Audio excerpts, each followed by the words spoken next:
Wrestling fans, are you ready? For the thousands in attendance and the millions watching around the world, let's get ready to rumble!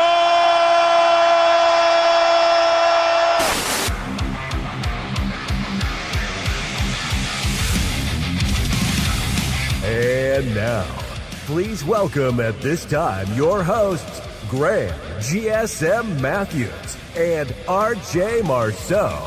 You're listening to the next era of wrestling radio. This is WrestleRant Radio.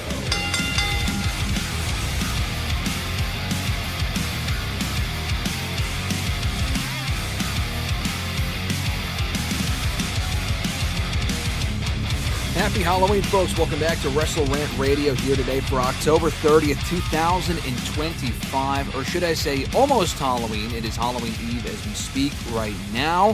Halloween coming up tomorrow. Lots to get into here on today's show. You might be only seeing me, but Mr. Marceau is here, as always, joining me for another week of Wrestling Conversation. Mr. Marceau, brother, what's going on? I'm doing good. How are you? I am doing well. I'm in the Halloween mood. I'm excited for tomorrow. I know we just mentioned this before we went live here. I ask you this here on the show every single year. I'll just have you say the same thing you said to me a few moments ago before we went live. Do you have any plans for Halloween this year and what you guys are going to be going as? I know we're going to a Halloween party. I don't know for a fact what we're being. I don't know. Molly picked it out, so we'll be something. I don't know exactly what it is yet, but Not Jey Uso, unfortunately. I was going to say, so last year for Halloween, Mr. Marceau had the greatest costume I've ever seen. I don't have the picture here. I mean, I do. His profile picture on the service that we're using to talk right now is his Halloween costume from last year. But I don't have the picture pulled up. Maybe next time, maybe next week I will. But Mr. Marceau went as Jey Uso last year, and I'm lazy as fuck. So Alexis and I are going as John Cena and CM Punk. We went to a party last week dressed as that. And I mean, I really just dress no differently than I normally would, wearing fucking the CM Punk shirt anyway. I'm so lazy. But Alexis went out in, like, she got jeans that she cut to make it look like jorts because she doesn't have jorts and didn't get jorts, so she just got, like, capri jeans or something. She made, like, a custom hat for John Cena. She bought a John Cena shirt. So she actually invested in the costume. I never fucking do. I think the last time I bought a costume was, like, an average Joe's dodgeball fucking attire from Dodgeball. And wore that a few years ago. And it went over actually pretty well. I enjoyed that costume. But Mr. Marceau last year, for his Halloween party that he went to, dressed as Jey Uso, complete with the shirt, the glasses, right down to the tribal tattoos as well. Mr. Marceau, the detail and the effort that you put into that costume was unmatched, and I am forever envious of the outcome of that costume that you put together last year for Halloween. Yeah, no, the tattoos especially took a while just because it took like a couple minutes to like actually apply, then it like actually kind of like lay it, but it also was kind of a pain in the ass to get them off, but overall it went well. No, it went great. I mean, like I said, I need to know what you guys come up with for this year, because it's not just the Jey Uso thing. You guys have put together some great costumes in the past, including the Moana one from many years ago. Didn't you guys go as Lilo and Stitch? Yeah, Lilo and Stitch one year, right? Yeah, Lilo and Stitch a few years ago, yeah. Yeah, you went as Lilo and Stitch a few years ago, so I'm always trying to catch up in the costume department to Mr. Marceau. I am anxious to see what you guys go as this year. Appreciate everyone joining us live here early on October 30th, 2025 for our Halloween edition of WrestleRant Radio. New episodes available every single Thursday on WrestleRant.com, WrestleRantRadio.com, and all major podcast platforms. Shout out to the channel members, Alexis, Miss Bond Matthews, Dylan, Giacomo, Mrs. Renee, DJ Swerve1, at Swerve1 on IG. Daniel Malcolm at I'm Quarter on X, Mr. Marceau himself at RJ_Marceau on X, John Ritland, Real Honesty with John Ritland right here on YouTube, as well as Richie, Red Planet Wrestling right here on YouTube, and last but not least, Average Grunt at GruntWrestling.bluesky.social on Blue Sky. More information on that down below, as well as just liking the video, sharing, subscribing. All that support here for the show is greatly appreciated. Be sure to turn on notifications to find out every single time content is uploaded and every single time we're live here on the channel on Tuesdays and Thursdays, specifically for WrestleRant Radio right here on Thursday mornings. Could be Thursday afternoons. You never know when we're going to be going live. I do got a couple things to get to, but want to say hi to all the people joining us in the chat from earlier on and just now, including Zach. I saw Nathaniel there in the chat. I'm talking about the Blue Jays. What's the, he said the Blue Jays are up 3-2, and if they win tomorrow, I think he means today. I think he sent that in yesterday. They win the championship. Is that accurate? So the Blue Jays might actually win the World Series? Yeah, they're up 3-2 right now. I think it is tomorrow because they have to fly back to Toronto. Oh, okay. The next potential 2 games are in Toronto. But yeah, so if they win tomorrow night or the next game, they win. I'm shocked. I wanted Blue Jays to go over, but I really figured Dodgers would win. I mean, you picked Dodgers too, didn't you? My heart wants Toronto. My head just with knowledge. I thought Dodgers, but yeah, no, Toronto's playing really well, and I think everyone really wants Toronto to win, so it would be nice. Only if they win, because if the Dodgers win tomorrow, then it goes to Game 7 at some point, probably next week, right, or this weekend? It would be the game. It would be the day after, I assume. Very nice, very nice. Nathaniel also asking thoughts on FTR winning yesterday. I thought it was fine. I honestly didn't think they would win that number 1 contenders match, but they are the next number 1 contenders to Bro Dito's AEW World Tag Team titles. They will get that shot next weekend, or not next weekend, God forbid, in a couple of weeks of Full Gear. I thought it was a fine match. I thought it was a fine outcome. Alexis joining us. Millennial Noob. Zorik, I see you.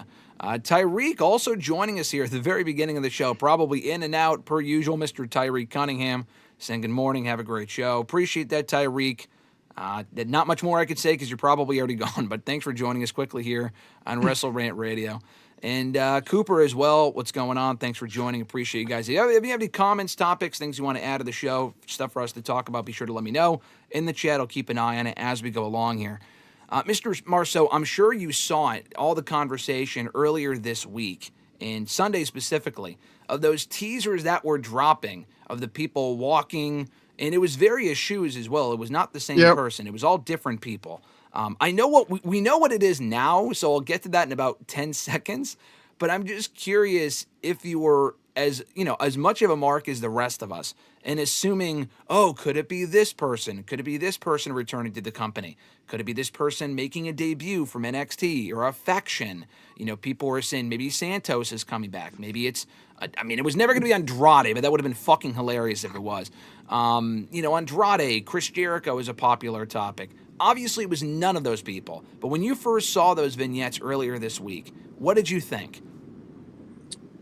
I thought they were interesting. They were shot very well. Like you said, each one of them had a clearly different shoe. So you clearly thought it was different people.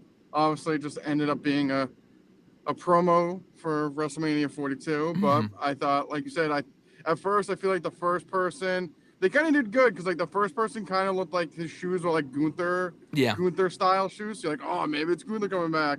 And then the next one was kind of like more suede-y looking shoes. So then, like, people were saying Santos. So, I think they did well at that department. But like you said, all that hoopla for a little WrestleMania 42 vignette. So, but no, it had everyone's attention. So I guess that's what you want to do, right? Yeah, and they didn't even reveal it on Raw, which was the interesting thing. The only thing that we saw on Raw in regards to those vignettes was another vignette in the same style, just with a poker chip with 42 on it. So that really just confirmed, and it was already confirmed earlier in the day on Monday per PW Insider, among other outlets, WrestleVotes as well, that it was just a WrestleMania 42 teaser. They didn't even put the teaser out on Raw, which kind of surprised me. They waited until Tuesday afternoon to have it drop and for people to watch it. So did you catch the actual teaser, and if so, what were your thoughts on it? I loved it. I went nuts when I saw Brock, though. His involvement really isn't all that surprising. No, I think they had probably the top four guys in it with Heyman and Triple H. What else are you supposed to do? Yeah, I thought it was a very well done, produced vignette. But I guess the bigger question is really what you had said a few moments ago as to all the conversation, all the buzz, which is exactly what they wanted. I just can't imagine they don't know what they're doing as far as that goes when they do stuff like this. They know people will be annoyed and then quickly move on from it. It's not like it's something, I'm talking about it now a few days later just because it was one of the only major things that happened this past week. But do you think it's wise for them to create this goodwill with their fans when it comes to like these mysterious vignettes and getting people talking, only to kind of disappoint them and have it be like it is a very well done WrestleMania teaser, like I said. But I think a lot of people got excited thinking it was more than what it was, and then it's right back to the same old on Raw and really nothing out of the ordinary happening for the most part. I mean, it depends on if they just keep doing it and, like you said, just use it as teasers. I think they're just very well shot. It's very well shot anyway, so I think it's just enjoyable to look at. Like I said, it wasn't what we thought it was, but like I think it was done well enough that you kind of look past that. And I've mentioned this before, and it'll probably be the same, answer as when I asked you the last time. But Fresh Filet brought up, why is Triple H in these teasers, and when he's not a part of storylines, blah, blah, blah. I mean, he's really a part of this is the Triple H era. I mean, we call it the Triple H era because it is. But he's been, when I say all over the shows, he's not on Raw and SmackDown every week. It's like he's not like the fucking go-to authority figure. We still have Adam Pearce and Nick Aldis and whatever.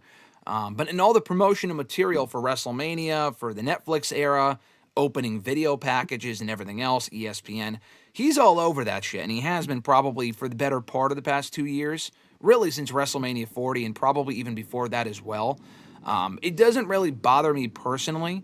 It's not like offensive or anything like that. It is funny how he does kind of plaster himself as the poster child of this era, and not like, I mean, his talent was in the video, but like, of course he has to include himself. It's not something that Vince McMahon was necessarily doing towards the end there, but Triple H has a different spin on things. So what are your thoughts on Triple H's involvement as far as on air, not really on Raw and SmackDown, but when it comes to promotional material like this? Does it make sense to you, or does it bother you at all? Definitely doesn't bother me. I mean, I feel like it's like more like the Dana White approach. Like, obviously, he's kind of always in media, like he's always kind of in front of the camera, but obviously he's not the one that's like competing. Yeah. I think it's just different because obviously we never would see Vince, so people just like, oh, like thinks it's all about himself. But like technically he is a promoter. He is like the head guy of like running the show. So like I said, you will see him from time to time. It's not like he's on every Raw and SmackDown and stuff like that. Like you said, I feel like more like the bigger stuff he kind of includes himself in. But like I said, I would kind of chalk it up as close to like what Dana White does.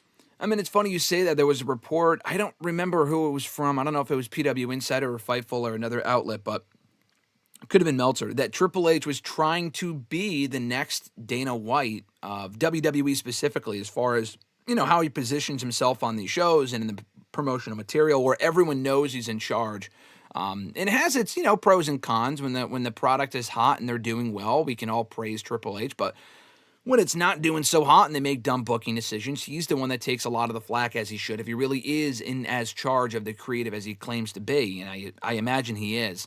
So it kind of has his drawbacks, so I thought that Dana White comparison that he made was very apt, because I think that's what he's trying to be at the end of the day. And Zork also asked, how would we feel if they did a fatal four-way between those guys at Mania? Now, I don't know what guys he's specifically talking about, because I think there were more than 4 men in that video, not including Triple H and Heyman. I think it was Punk, Brock, Cody, Roman, or was that it? Maybe it was just those 4. I know Triple H was... That was it. It was just them 4. Oh, okay. So, yeah, I guess going back to his question, how would you feel if they did a fatal 4-way with those 4 men at WrestleMania? Does that tickle your fancy, or would you rather see them spread the love a little bit with having those guys in different matches? I would spread the love. I saw too many fatal 4-ways on Dynamite last night to it ruined my appetite for WrestleMania. What was it about Dynamite last night that you tuned in for and then immediately tuned out? Well, I saw the first match with Darby and Cassidy versus Yuta and Daniel Garcia, I think. Mm-hmm. And I was going to text you, but I didn't know if you were live. I was going to say, is Darby going to be in a wheelchair in a year, just because the amount of ridiculous bumps. They're not even like crazy, just like he just takes like flat bump, like he just takes bumps all over everywhere. I'm like, this guy's going to be in a wheelchair soon. And then I was going to keep watching, but then I told you earlier I had to leave, actually, because I had to go to Dynamite because I'm part of the Don Callis family. Yep. So I had to attend the Summit. So I only saw that one match, unfortunately. I was trying to stay tuned, but I had to go to the Summit. Yeah, I was going to say, so I was watching the Summit last night. I did not see you sitting there. I imagine that they had just too many. They didn't have enough seats because they already have enough members as it is. So were you in the back having to watch from the monitor with Trent Beretta and Wardlow and Andrade and the rest of the other members they did not show in the Summit last night? Yep, and then the Bucks, they're honorary members or potential members. So of they course. were back there with me as well. Yeah, we were just kind of at our own table at catering and just watched the Summit from there. Hey, not bad. It's like the A team, B team of the Don Callis family. Just way too many fucking members. But yeah, no, on Dynamite last night, actually, they did do 2 different 4-ways. I mentioned the FTR one. Samoa Joe is also once again the #1 contender for the AEW World Championship. Samoa Joe, that is for Adam Page's title. So that really no surprise. That was kind of already expected coming off the heel turn from a week or 2 ago. And they actually played off the spot because Mr. Marceau and I, fun fact, actually went to the Halloween edition of Dynamite 4 years ago. And that was when Adam Page, he came back already a few weeks earlier, but he was off the show for some reason for a few weeks, came back on the show that we were at in Boston in the Ghostbusters costume. And that whole segment kind of sucked. We really weren't a fan of it at that point, and I'm still not now. But they did play off of it on Dynamite last night by having Adam Page come out in one of the costumes. I think he was actually dressed as Tony Schiavone. But I thought that was interesting. But speaking of Halloween, Mr. Marceau, you mentioned Dynamite, but also this past weekend, we had NXT Halloween Havoc. Their latest PLE, which actually ended up being far more newsworthy than I was expecting, with 3 different championships changing hands, which actually turned out to be a solid show. Not a must-see show that I would recommend you go out of your way to watch. It's not like there was any real bangers in ring-wise, but 3 title changing hands was pretty significant. I'll just run through the results real quickly here and get your thoughts. We had Leon Slater and Javon Evans knocking off Mr. Iguana and LA Park. In LA Park, La Parka. I don't know why I said LA Parka. It's fucking LA Knight. La Parka and Mr. Iguana in tag team action. Ethan Page retaining the NXT North American Championship against El Hijo Dr. Wagner Jr. in a Day of the Dead match, which kind of gave me Lucha Underground vibes. Blake Monroe beating Zarya to win the NXT Women's North American Championship. Zarya defending it, of course, on Blake Monroe's behalf. Tatum Paxley knocking off JC Jane to win the NXT Women's Championship in a real shocker. Dark State also going over, which really shocked me as well, beating the Broken Hardys in a Broken Rules match to win back the NXT Tag Team titles, and Ricky Saints holding on to the NXT Championship by beating Trick Williams. So, Mr. Marceau, did you catch any of the show? And even if not, want to get your thoughts on the 3 championships that changed hands at NXT Halloween Havoc, and if you're in favor of all 3 of them, Dark State, Blake Monroe, and Tatum Paxley all walking out with gold on Saturday night. Yeah, I did watch the show. I thought it was solid overall. I mean, like you said, I wasn't overly excited for it. I mean, I thought it was kind of going to be more like just your normal PLE. I think Monroe was probably the only one that we really thought would win the belt, so that wasn't too surprising. But I would say Dark State winning. I think we both picked the Hardys. I was kind of surprised Dark State won, especially with the Broken Rules match. And then Paxley winning was a complete shock. It was as shocking as when JC Jane won the belt a few months ago. So yeah. I mean, when Izzy Dame came in with the belt, I figured she just hit Tatum, and we kind of they'd split off, and we'd get a few between them. But no, missed her, and Paxley got the win, which was, like I said, as shocking as JC Jane winning the belt originally. So I think overall a pretty solid show. I feel like they usually have solid shows, so nothing crazy there. And yeah, definitely surprised. I think a couple surprising outcomes. Like you said, it's not kind of adds maybe a little bit more intrigue for the next one that you won't get just kind of the most predictable outcomes. No, exactly. I think it does make the upcoming shows, Deadline being the next one in early December, a bit more eventful. Deadline's already a good show anyway because they have those Iron Survivor matches that are always exciting. But yeah, Paxley becoming champion specifically was shocking for sure. And for me, I thought it was really cool they took a chance on her. She did have a match on Tuesday that did make me think she might lose it against Lola Vice. Thankfully, the match was quickly interrupted by Fatal Influence, so they're continuing that feud, which isn't all that surprising, and they're doing a 6-woman tag team match in next week's show. But are you happy that they're taking a chance on Tatum Paxley? They have a lot of talented women in NXT that have never been NXT Women's Champion or NXT Champion Women's Champion, period. I mean, they have Sol Ruka, Jada Parker, Kelani Jordan. Granted, she's the Knockouts Champion, which I'll get to in a moment.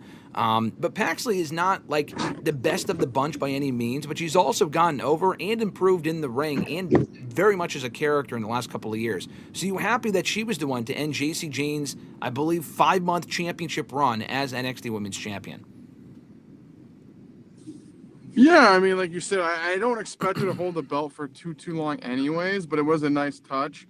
I mean, I think, like you said, they have a lot of great women. I probably wouldn't put her in that list of people, like you kind of ripped off a few people. I'd probably put them all ahead of her. But it was nice to, like you said, see her finally kind of break through. I think she'll probably hold the belt for maybe a month or two and probably drop, like I said, Lola Vice. I could have sworn she was going to lose it to her. Yeah. But no, I think it's nice, and maybe, like I said, see what she can do. I know she's in the calling, and I'm assuming eventually Dane will turn on her, and that's probably how she'll lose the belt. But, I mean, like you said, I think it is nice to give her the belt, see, like, how the fans kind of gravitate towards her, and kind of see what they can do from there. So, it's developmental. I feel like if you make a mistake, you can always just kind of redo your wrong. It's not like it's dire. It's not like you have a ton of money on the line. So I think taking a shot on more people is nice. Like Blake Monroe, her winning the North American title, we knew it was going to happen. I honestly don't even think she really even needs to win the women's NXT championship at this point. I think she can have a good reign with that belt and go right to the main roster. I don't think you need to hold her down there that much longer. So, no, I thought it was nice, and hopefully they keep doing that and giving people chances. Yeah, no, for sure. It is interesting that the three people that had come over from AEW in the last year are actually all currently holding gold, and Ethan Page still the North American champion, Blake Monroe the new women's North American champion, and Ricky Saints the new NXT champion as of a month ago. So, you also have Sean Spears in that mix as well, but he held the North American Championship earlier this year. He sure as fuck probably is not going back to the main roster, but I can guarantee you Saints, Monroe, Page, all deserve to be in the main roster at some point. I guarantee you they will be. It's all a matter of how they're used, so time will tell on that front. If they don't have a plan for them, don't call them up right now. But I agree, though. They don't have to follow a certain formula, specifically with Monroe. She won the Women's North American Championship. I thought for sure she would win the NXT Women's Championship from JC Jane, even though it was a heel versus heel dynamic.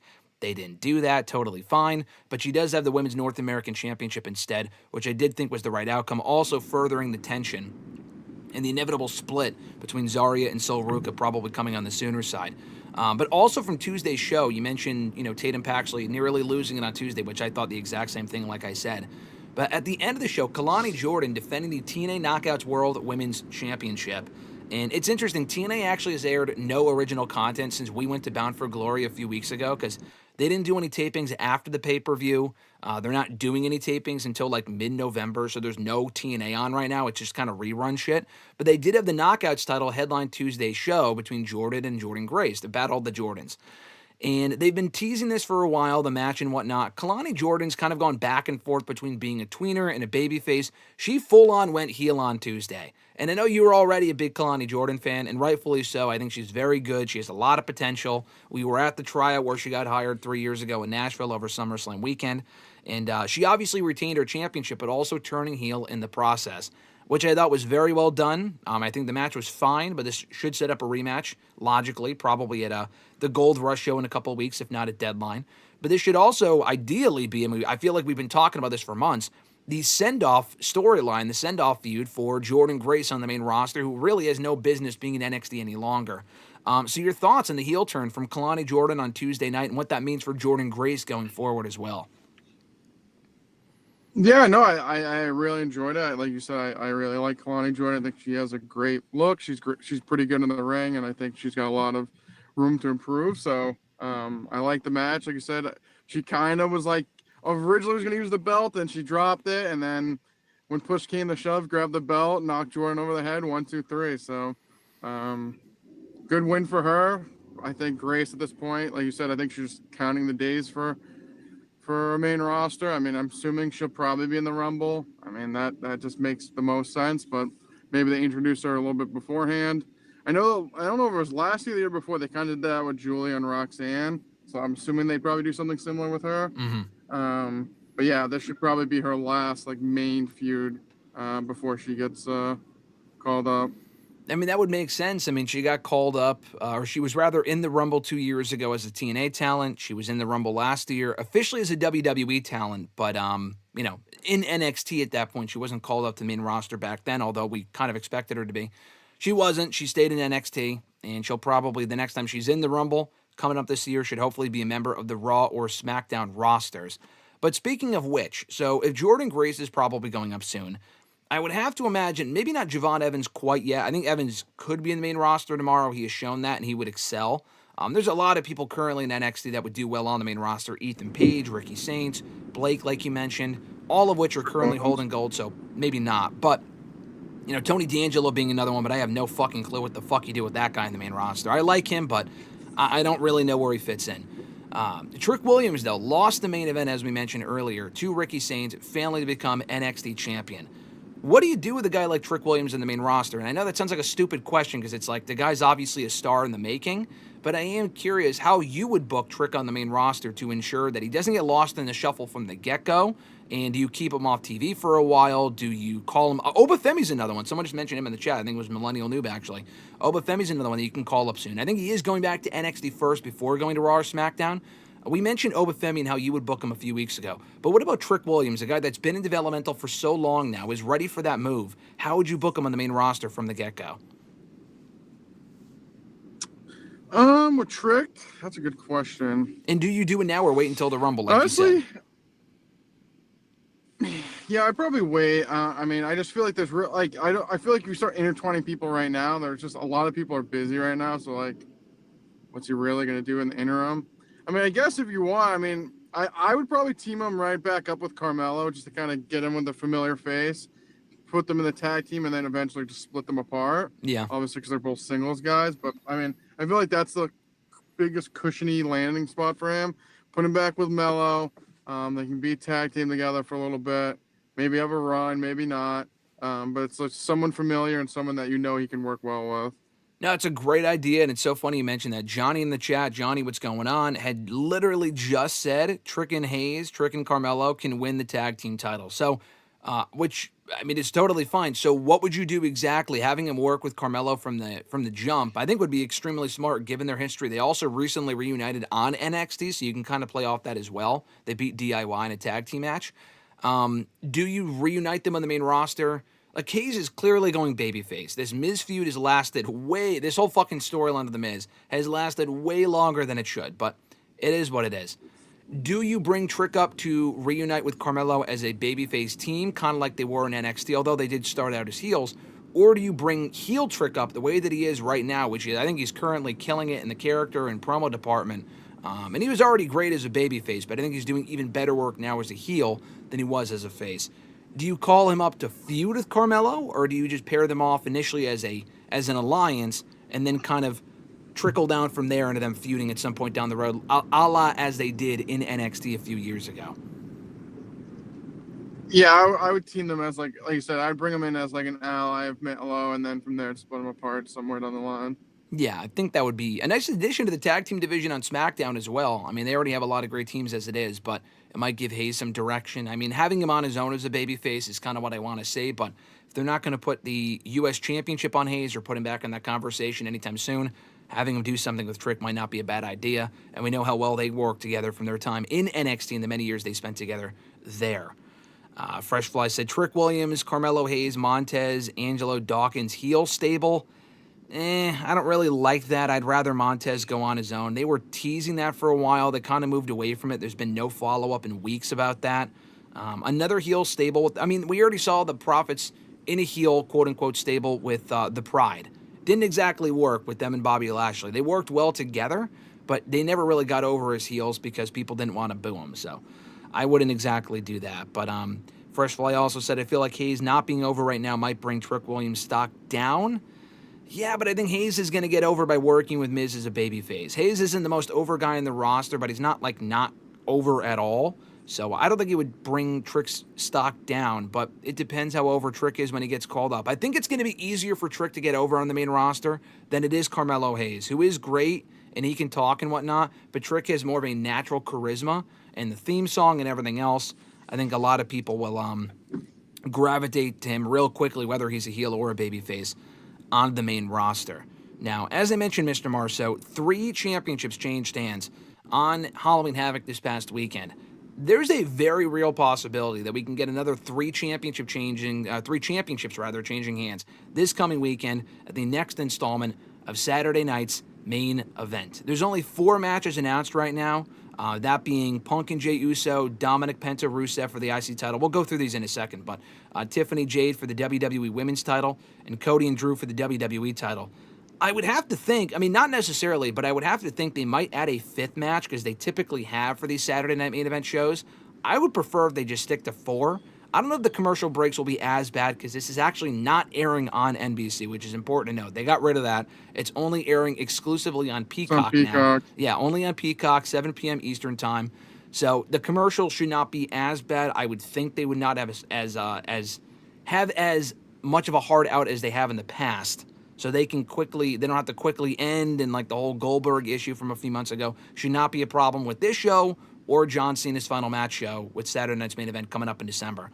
But if you did have to add a 5th match based on what we got going on right now on Raw and SmackDown, what would it be? Or would you just keep it a 4-match card to ensure every match gets the time it deserves?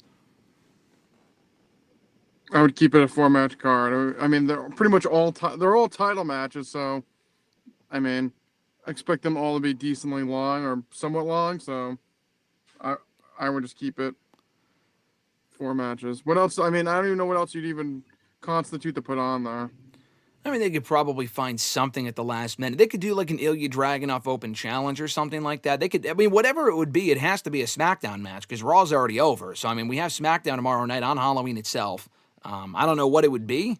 I mean, maybe a match with like Julia or something. I mean, as if that championship means shit right now, but yeah, I don't know. It'd have to be something with like Ilya or whatever because I'm not really sure what else from SmackDown would even necessitate a match on the show. But with the 4 matches that we do have, we will be crowning a new, ideally, I don't know, I'm not really sure, a new World Heavyweight Champion between CM Punk and Jey Uso. We talked about this match last week briefly, as far as it coming together, if it's the right match to do. The whole Jey Uso fatigue among fans right now, and I'm not an anti-Jey Uso guy. We talked about it last week. I'm not off the bandwagon. I just don't think he's the right choice for this match because I don't really care about the idea of him winning back the World Heavyweight Championship, and people don't really love the idea of CM Punk walking out as World Heavyweight Champion either, feeling it's too predictable.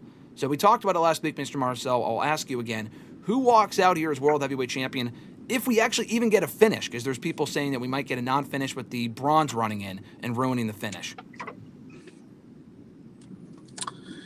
I mean, I hope we don't get that second part. That'd just be really stupid at this point. I think we need a winner. I think no contest I mean, we were there for one at fucking TNA and it was terrible. Especially at this magnitude, you need a winner.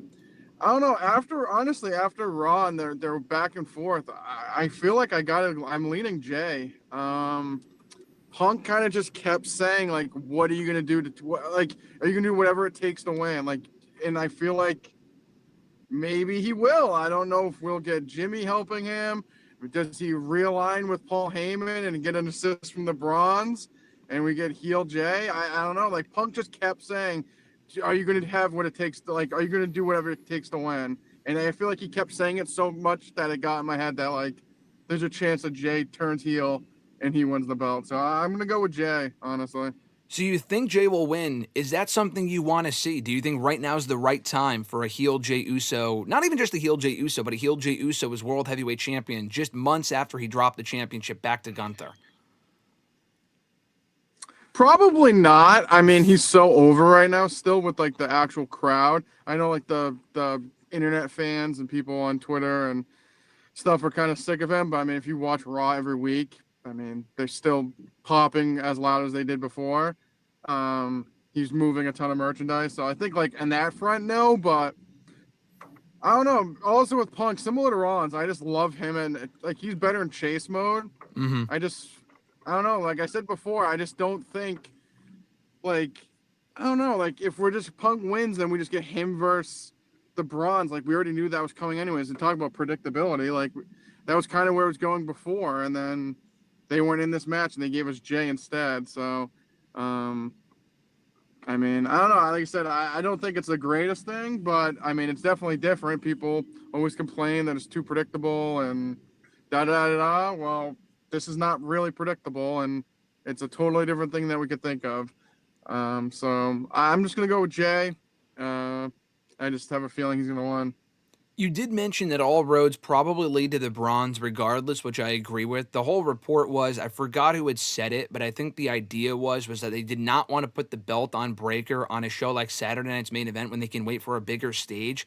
And honestly, I think that's the biggest issue with the Triple H regime. Maybe not the biggest issue, but one of the big issues where they feel like they have to wait for a bigger stage, which I would normally agree with. I know it's his first World Heavyweight Championship, but Braun Breaker has been fucking ready. And some people, some of the biggest stars of all time, have won their first championships on small-ass shows. The fucking Undertaker won his first world title this Tuesday in Texas. People have won their first world championships on Raw and SmackDown before. I don't really think Braun Breaker needs to win it at WrestleMania. The man looked like a fucking natural with that belt in his hand, walking into Raw last week before having to give it to Adam Pearce.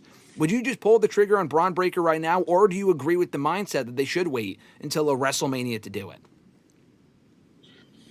I mean, I wouldn't wait till WrestleMania to do it. I mean, I think bigger show. I mean, I think it would be one of the bigger, what's the actual PLE? I mean, this is kind of like a Saturday night special. I don't know. Like, honestly, like, people keep saying, like, Breaker's the guy. I don't know. I never was really a huge fan of his IC run, so I feel like people will turn on him very quickly after he wins the main belt. Mm-hmm. So, I don't know. I feel like people are saying put the belt on Braun until we actually get it. But like I understand, but like you said, if they put it on Punk or Jay just to lose it to Braun at like Survivor Series, then what the fuck are we doing at this point? Like, they should have just put the belt on Braun to begin with, I think. 3 weeks away. Yeah. Exactly. At that point, just put it on him. I mean, it's like I said, I'm pretty sure Survivor Series is in 3 or 4 weeks. So like someone's gonna win the belt on November 1st or 2nd, and they're gonna lose the belt in 3 weeks. That's just dumb. Yeah. No, that's a complete waste. Like I said, unless it goes a different direction. So, like I said, I don't know. I'm going with Jay. I don't know who you're picking, but that's what I'm going with. I'm going to go with Punk. I think Punk's the better pick. I know he's more predictable, but I don't think, like people have said, like when this match was made, that Punk was the predictable choice. I think he does have a better chance of winning, but it's really not as predictable. I mean, the fact you're even picking Jay and you're not the only one tells me it's not like predictable. I think there's a very real possibility, especially based off the stuff they said on Monday, like you said, where it's like, oh, you can't get it done, I don't believe in you, blah, blah, blah. That they could do the whole story they did from WrestleMania again, but this time it's Jey Uso winning it as a heel and not necessarily as a babyface. Now, I think I said this last week, but if Jey does win, I said this last week, but if Punk wins, if Gunther comes back soon, which he should be, I know he's probably working with Cena at the December Saturday Night's main event, but you can run back Punk and Gunther because they had a very brief feud over the summer. Punk and LA Knight would intrigue me far more than LA Knight and Jey Uso personally. But you could do that feud. I doubt LA Knight even sniffs the World Championship, but still, it's an idea that would make sense.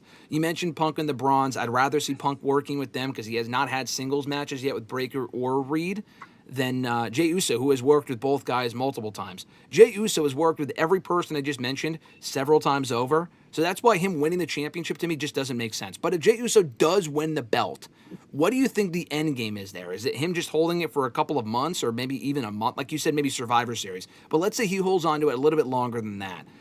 Does he drop it to, God forbid, Roman Reigns or something? Like, where do you think they're going with the character arc currently for Jey Uso, and where would you want to see it go? Yeah, I mean, like I said, I feel like it all depends on if he turns heel or not. I mean, I think if you're turning him heel, he should win. I mean, we keep getting him and Jimmy's conflicted, obviously. Like, maybe, like you said, I mean, they just did it at Halloween Havoc. Maybe Jimmy comes in trying to cost Jay the belt and actually misses and costs Punk, like Paxley and Dame. I mean, you could run that back, and then you kind of get, like, now Jay's the top dog, and then maybe Jimmy's, like, the right-hand man for the time being. I think there's just more, like you said, I think you go right at him and LA Knight. I mean, he'd probably beat LA Knight, but, I mean, at least it's something. But I think all roads lead to Jay going heel, but it just depends on how much they like money, I guess. Yeah, I mean, like you said, even if it is more interesting, this is why I say give him an edge, but don't turn him heel, because the exact reason, like you said, he's still super over and selling a lot of merch. I'm not really sure why you would turn him full-blown heel. I mean, I guess it would make his character more interesting, but you can teeter into those waters without fully going into it. But I when I was mentioning potential opponents for both guys, I mean, I guess something like that though. But like, one's it like you said, one's if someone else cost like Punk to win. It's not technically like I said, one's if Jimmy like was trying to get like once he tries to hit Jay and he accidentally hits Punk. Yeah, and then Jay wins. Like, it's not like he technically didn't turn heel. Like, yeah. I mean, That would be fine. I mean, so, like, I don't want to see so, it. like, you're still tweening for a little bit. Yeah. I know. You want Punk to win, and then we get predictability, and we'll move on.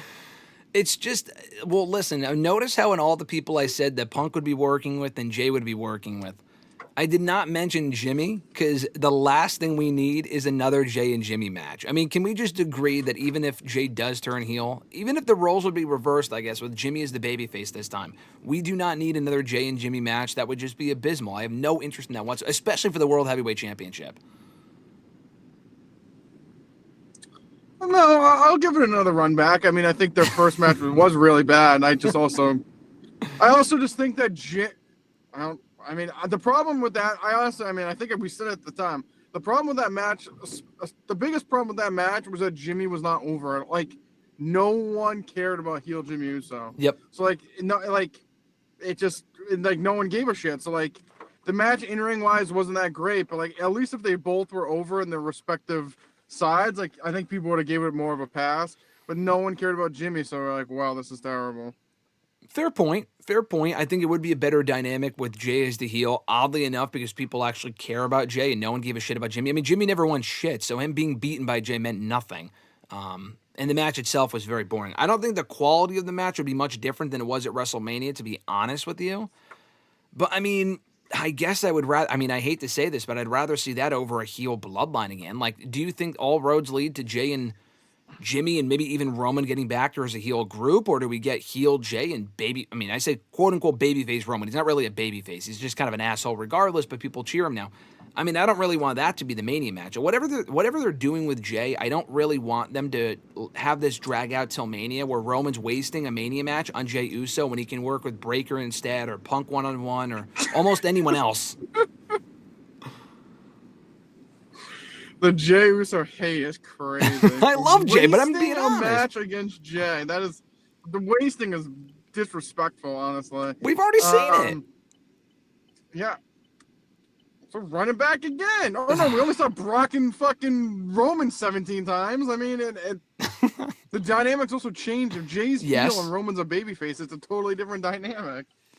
Like I said, I don't think you want to fully turn him right now. Like I said, I know people on the internet don't like him or are fatigued by Jey, but the crowds are not. I watch Raw every fucking week. Mm-hmm. So, like, they probably should, like I said, if they are, I will say they kind of have to get shit or get off the pot eventually, because he's like, oh, like, got all this going on, and he's kind of a heel, or he's getting an edge, but he's not, he loses, like, I get that, like, you kind of have to, he has to get in one lane, you're either a babyface or a heel, like, this whole, like, tweener shit's starting to kind of, I think, if anything, that for me, that's kind of the fatigue right now, like, he's either a heel or face, so let's get there and let's move on, but, I wouldn't hate him and Roman, unless Jey won, I don't really know what would get out of it. Like, what's Roman get out of beating Jey again? But yeah, I guess we'll wait and see. But like you said, I don't know. Like, you're gonna have Breakker just beat Roman. Like, but if Breaker's the champion, I guess he could face Roman because that's kind of where they're going. But yeah, I don't know. I guess we'll wait and see. A lot of different directions they can go in, but Johnny said, how about a ladder match between Jimmy and Jey? I think that would make it better. I think. I think what you said about the match being better because the roles are reversed, I think makes sense because people actually give a shit about Jey and people care more about Jimmy as a babyface than as a heel. You make it we just see so many ladder matches, it doesn't even matter anymore. But I do think that match would be better with a stipulation. I don't think doing a regular match with Jimmy and Jey, who are not known for being like mat technicians, would be the best idea. Would you agree with that? Yeah, I kind of like you said, when's the last time we saw like a ladder match? Just a one-on-one ladder match in WWE. I feel like usually it's a fucking Home Depot special. So, honestly, between two brothers, there's real animosity. I don't hate it. But yeah, I think any kind of stip would be better than just a one-on-one match. No, I agree with that.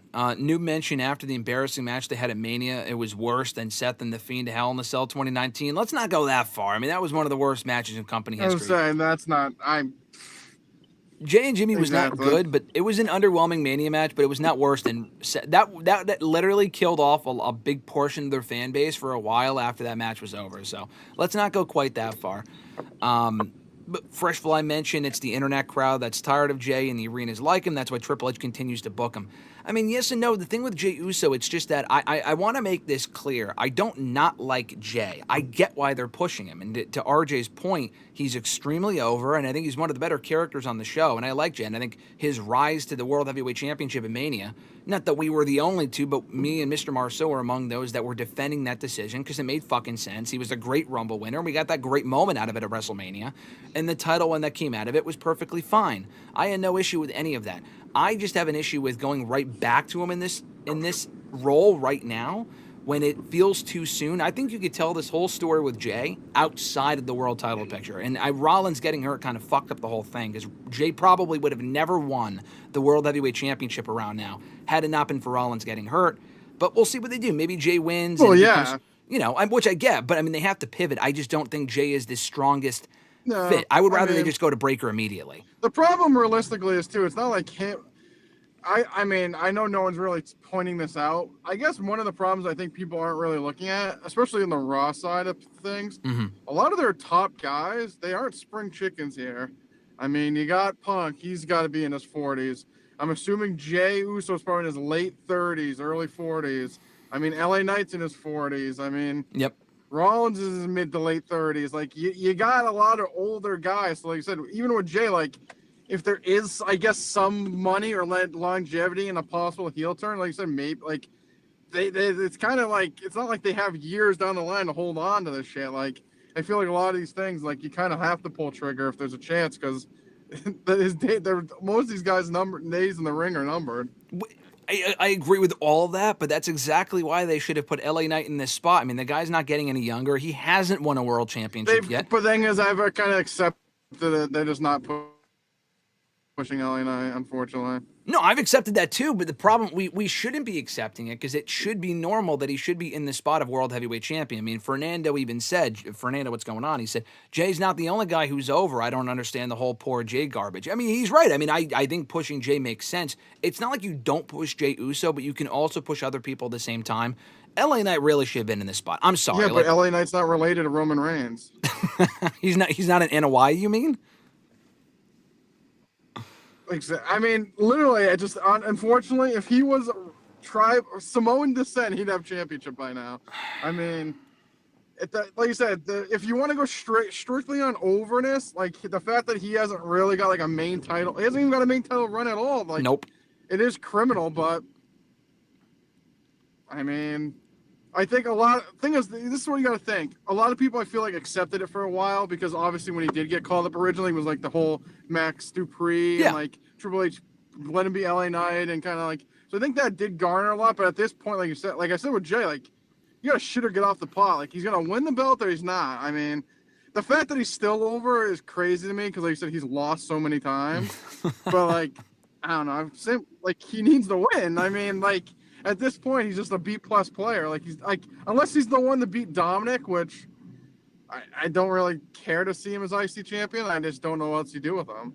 You're talking about LA Knight and not Jey Uso, right? LA Knight specifically, yeah. Okay, I was going to say, because Jey Uso, at least, like, we had this conversation about Jey last year, but at least he did win the world title. He did win the Royal Rumble. Correct. He does have accolades. LA Knight has none of that. I mean, he did win the U.S. Championship a few times, but, like, he hasn't gotten a one-on-one shot of the World Championship on a pay-per-view. Jey Uso had multiple times, even before this run that he got in 2025. So, yeah, I mean, I've accepted it too. I've just accepted it. But the guy, it is honestly shocking. It's astounding to me. He is as over as he still is, given the way he's been booked in the past calendar year. I don't see that changing. I don't see his booking changing. His popularity might start to wane because they start booking him more like a loser with no direction. But it is astounding to me as well. I'll just leave it at that with LA Knight. And turning him heel, I mean, Johnny mentioned turning him heel. That would be something, but it's like they're already turning Jey Uso heel, and LA Knight is just equally as over. You don't turn both guys heel, but we know LA Knight can work as a heel, but they really should have put the belt on him as a babyface. I don't know. It is what it is. But you mentioned Dominik, Mr. Marceau. Do you have time for the last 3 matches here, Saturday Night's main event, or you want to let you go? No, I'm good. I can keep going. I can talk about Dom winning again. What's up? Dominik Mysterio, Penta, Rusev, Intercontinental Championship, triple threat match. He has already beaten Penta and Rusev multiple times to retain that title. Will this time be any different, or do we get a new champion crowned on Saturday? I feel like Dominik's retaining again. I mean, like you said, he's beaten these guys multiple times. Maybe putting him in a triple threat's going to think he's going to finally lose it. I don't think it's happening. Who is the guy to beat Dominik, and is it John Cena at Survivor Series, as has been rumored? No, the John Cena, because that'd just be stupid. And I said LA. I honestly, at this point, LA Knight, I guess. I mean, LA Knight would be fine. I'm trying to think who else from the Raw roster would make sense. I mean, could it be Finn Balor if they finally break those guys up? But it feels like they're dragging their feet on the whole Judgment Day breakup thing as well. Yeah, no, I mean, Finn but like you said, they're dragging their feet at this point. I mean, Finn's still a heel. I mean, I guess he could be the one, but I would say out of realistic people, it'd be LA Knight or Finn. John Cena, that is just stupid. I mean, it is realistic that Cena could beat Dom for the title. I mean, it's not realistic. It would just be very stupid. I just don't see really what that accomplishes. I don't think you're going to hold the belt for a month and drop it? That's dumb. It wouldn't even be a month. It would be 2 weeks. Okay, stupid. What, so you're telling me that John Cena's cared about this championship for 25 years and only now he starts giving a shit about it? Like, give me a break. I mean, stop. I mean, what is him winning the belt even really matter? The only reason I mean, if he faced Dominik and lost, sure, but why win the belt for 2 weeks? It's just dumb. No, it's Dominik's dumb. held the belt for how long has he had the belt for? He's had the belt for 6 months. A long. Yeah, so you're so John Cena can say he won the IC championship? Stupid. Yeah, no point in that at all. And if we do get Gunther and Cena for his final match, is Gunther just winning that belt back again? Why? What's the point? We've already been there, done that. That doesn't really accomplish anything. So he's also at a higher level than that currently, so he shouldn't be winning the IC championship. I agree. Give it to LA Knight instead if they, even though he's above that, but whatever. I would love to see Penta finally win the title here after already losing to Dominik multiple times, but I just don't see that happening. I got Dominik retaining as well. WWE Women's Championship. Jade Cargill turning heel last week on SmackDown. I like the angle. I know you haven't been overly high on Jade. Does this salvage your opinion of her? And does she walk out this weekend the new champion? Doesn't salvage my opinion on her. If she doesn't win, she might as well go back to NXT because she's a fucking loser. I mean, Jade has to. I mean, I would bet my house Jade wins at this point. I mean, if she don't win this match, she's dead. She's done. I mean, she has to win. So Jade, LOL, I guess. No, she absolutely has to walk out as champion. If there's any championship guaranteed to change hands, even more so than Punk and Jay, which I could absolutely see ending in a double count out or a non-finish or whatever, Jade has to fucking win here. Because if she doesn't, even if they do a DQ and they set up another match, she's already failed to win the title on 3 other occasions in matches involving Tiffany. She has to walk out here as the champion. She has to gain some sort of momentum. Not like she's not over. I like heel Jade. We saw it in AEW. But she has to walk out as champion here. Do you then book Bianca and Jade? Is that the Mania match, you think, for the WWE Women's Championship? If Bianca ever comes back, yeah. Yeah, if she ever comes back from her injured fingers that she suffered 6 months ago. But at any rate, I agree, Fernando. Jade should totally be Tiffy time. And Finn Balor should be Dom. I wouldn't mind that, but they just kind of have to hurry up on that. And Johnny also said Cena wants to be a copycat of his idol. Ric Flair won a bunch of world titles and then won the IC title. Yeah, but he would only be holding it for 2 weeks, so there's really no point in doing that. So I sure as fuck hope they don't do that. But we talked about Jade having to win on Saturday, Mr. Marceau. She needs to walk out as champion. I have that same feeling about Drew McIntyre, a guy that talks a big game, but can never really win when it matters most. He's lost a lot of big matches in the last year plus to CM Punk, Damian Priest, Randy Orton, Cody Rhodes, among other people. He's got to fucking walk out of this match against Cody Rhodes, the new undisputed WWE champion, at Saturday night's main event. But the fact that whether he will or, whether he should or whether he actually will are two totally different things. So what do you think happens on Saturday? Cody retains, or does Drew finally take the title from Cody Rhodes? Whether it be from interference from Randy Orton or not. I feel like Drew needs the win. Similar to you and saying Jade needs the win, I think Drew probably needs it even more at this point. I mean, like you said, talks a big game, never can win when it matters most, especially the last year or two. People want to see him win. I mean, Jade's, I feel like, is whatever. I feel like that's honestly salvage her like star power she needs to win. But with Drew, I just feel like people want to see him finally win. I just we're talked about a lot of titles changing hands. Someone's not gonna lose their belt. If there's gonna be anyone, I would just assume it's Cody. Yeah. But I'm gonna go with Drew because I think it's the right decision. I don't know. I could also see Tiffany not losing and like them just having Jade beat the shit out of her after, and then they like act like that matters. But yeah. I'm gonna go with Drew. He needs the win. This is what makes me worried. I think that they might would they really crown a new world champion? Because you picked Jey, I picked Punk. I think there's a big chance we don't get a winner. I don't really know what that accomplishes. It just drags out the inevitable. If we don't get a winner there, we have to get a winner here with Cody and Drew. Like, I am worried if they do crown a champion in either Jey or Punk, that Drew is not winning. They would not have two top titles change hands on a Saturday night's main event when that rarely happens on a regular PLE, aside from fucking WrestleMania or SummerSlam. I am kind of worried. It's a different circumstance. Like, yeah, I know.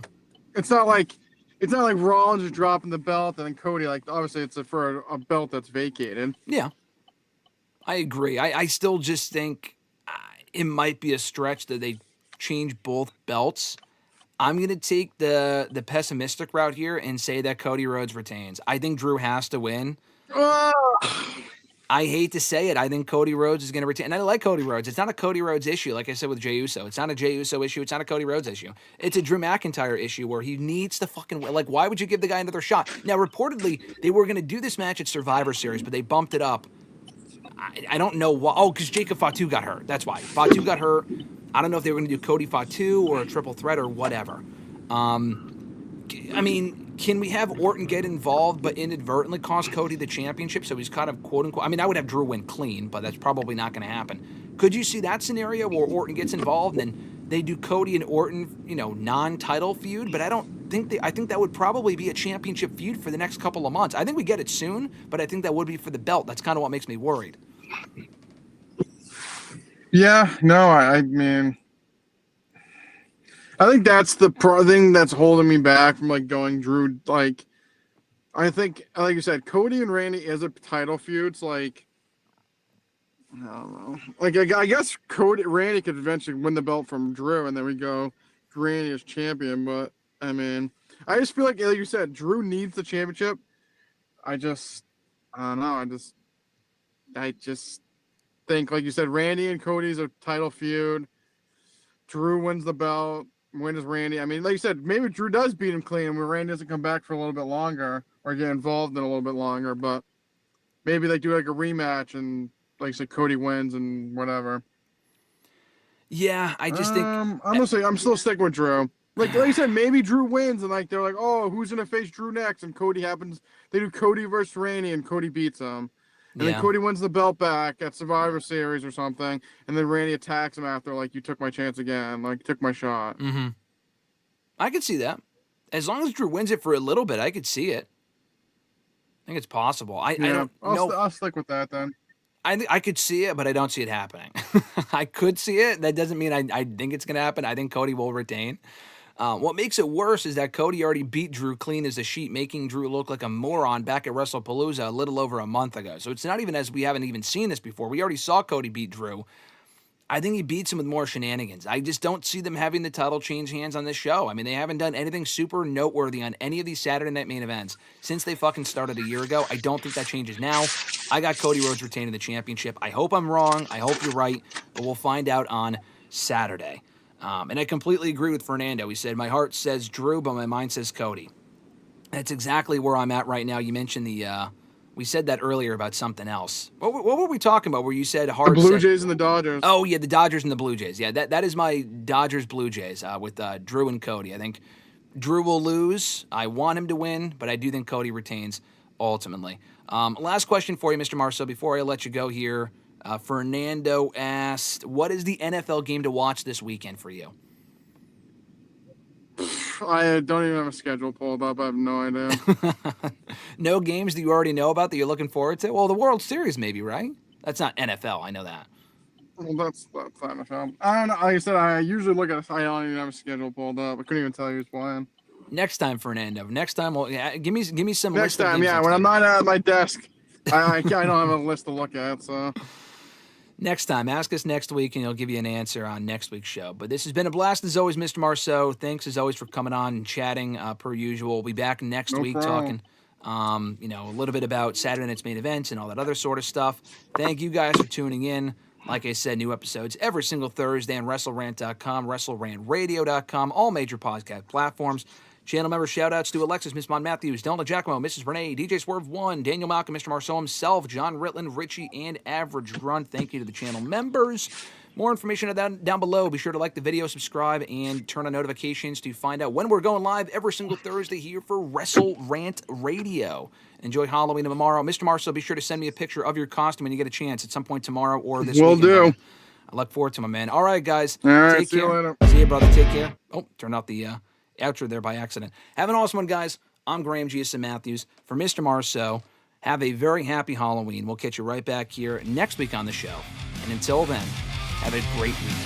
Take care, folks. We'll catch your ass down the road. Peace. Join Graham GSM Matthews and RJ Marceau every Thursday as they run down their weekly wrestling rants, offer expert analysis, host exclusive interviews, and more.